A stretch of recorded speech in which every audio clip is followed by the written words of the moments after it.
Our Wednesday evening concert begins with Janáček and his Kreutzer Quartet. Why Kreutzer Quartet? This is a bit of a tangled story. It begins with Beethoven writing a major, actually, his biggest violin and piano sonata, which was written for Mr. Kreutzer, or Duke Kreutzer, or Prince Kreutzer, whoever he was.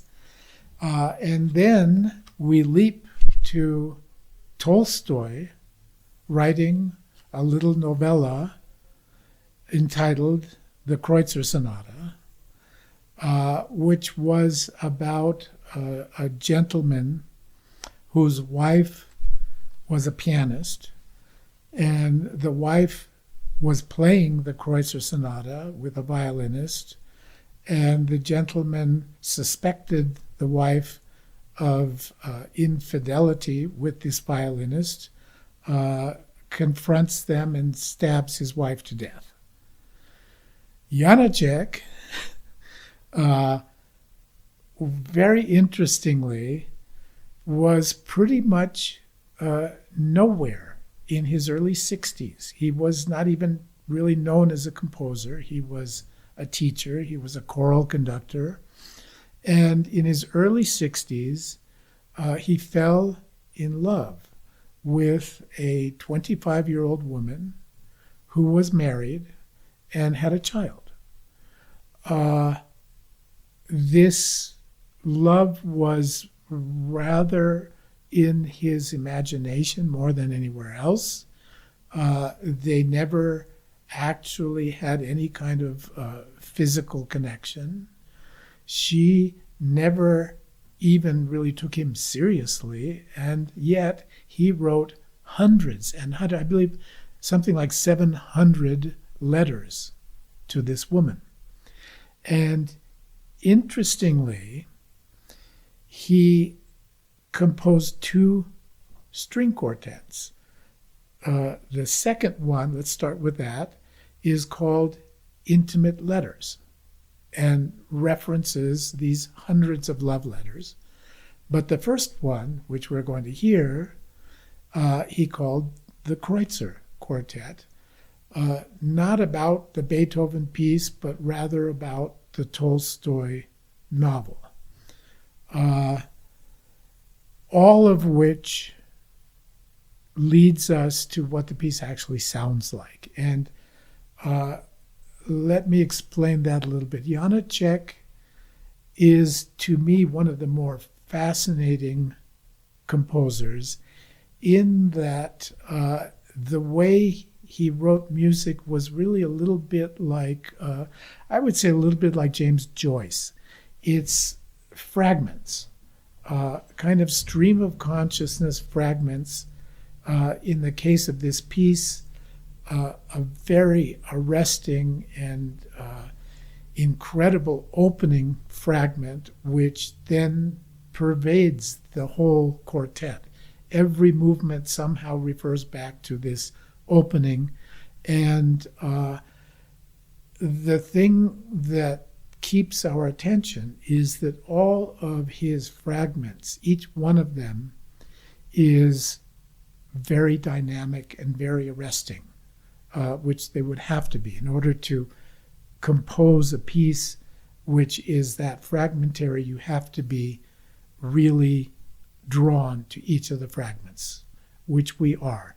This is a very dramatic piece, as you can imagine. It doesn't outline the story of this poor pianist who gets stabbed to death, but you can sense all of the emotional context of that Tolstoy story in this music. Very powerful, very arresting.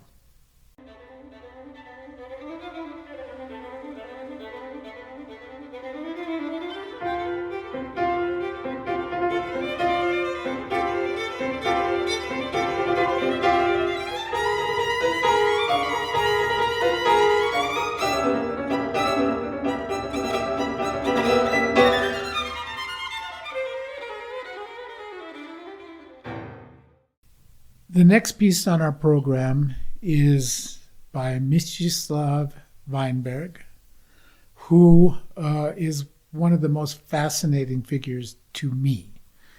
He was a Polish composer in the time of the Second World War.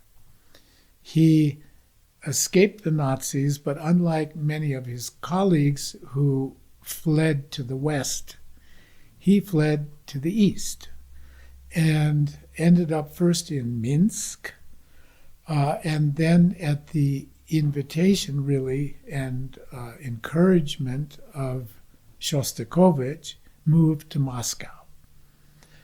Unfortunately for this man, he was not really a Russian. He was not accepted as a prominent Russian composer and kind of marginalized. He wrote an incredible amount of music, 17 string quartets, more than a dozen symphonies, a tremendous number of pieces, and was really kept obscure purposefully by the Russian government. In the past, let's say 5 to 10 years, musicians have started to rediscover the wealth and the depth of this music, and he has begun to be performed more and more.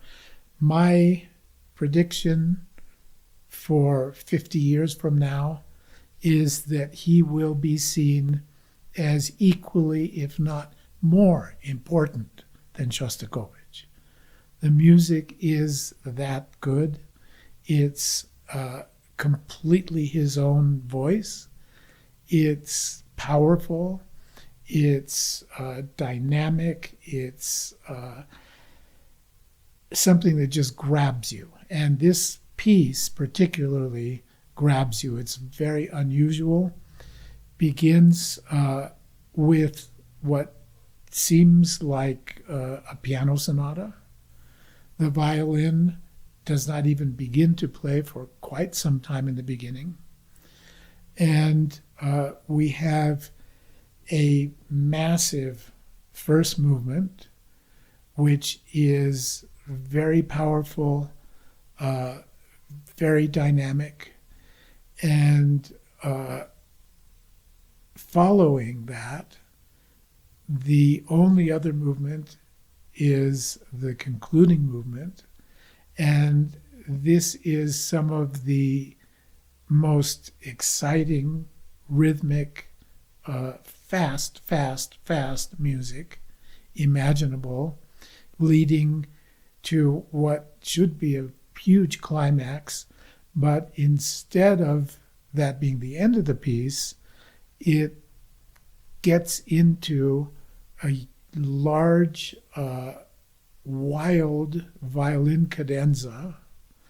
I suppose that counterbalances the opening, which is just the piano. So you have these two balance points. And that brings us back to a very soft and diminishing and what's the word, Marc?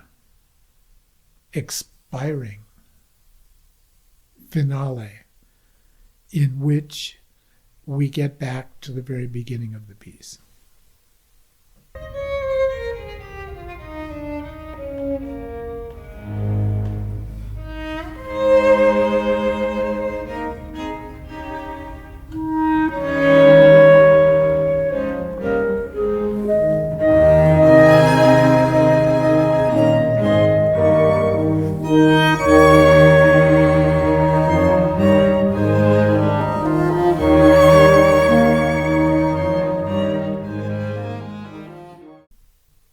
After these two really dramatic pieces, we turn now to a perfect way to finish this program with a huge, beautiful, early work by Beethoven, his Septet. So what Beethoven uses here is really a miniature orchestra. And depending on how one treats this ensemble, it can be more chamber music-y with a few of the instruments playing at a time, or more orchestral. And in this case, he really writes symphonically. He uses the entire ensemble together as a kind of sound, and then he'll use the winds and the strings as sections, as one would with an orchestra.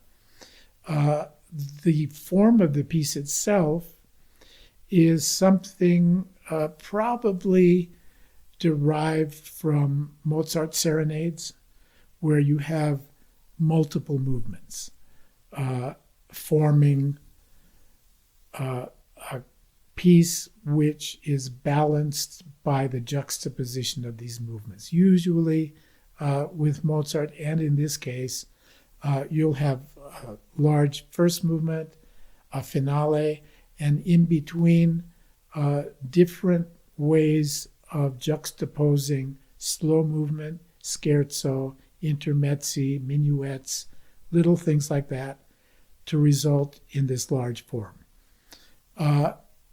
This piece actually became irritating to Beethoven in the end, because it was one of those things where early on he wrote something which caught people's attention immediately, became so popular, and remained so popular throughout his life that whatever he did afterwards, people would always go back to this septet, which in the end he would have seen as youthful, early. And there's a reason why it became so popular, and that is that it's quite perfect. You have really the gamut of emotion, the gamut of textures, of fast music, of slow music, of lyricism, of power, and little dance movements. A wonderful way to finish this concert with a really big piece that takes us out of the hall feeling calm and energized and happy.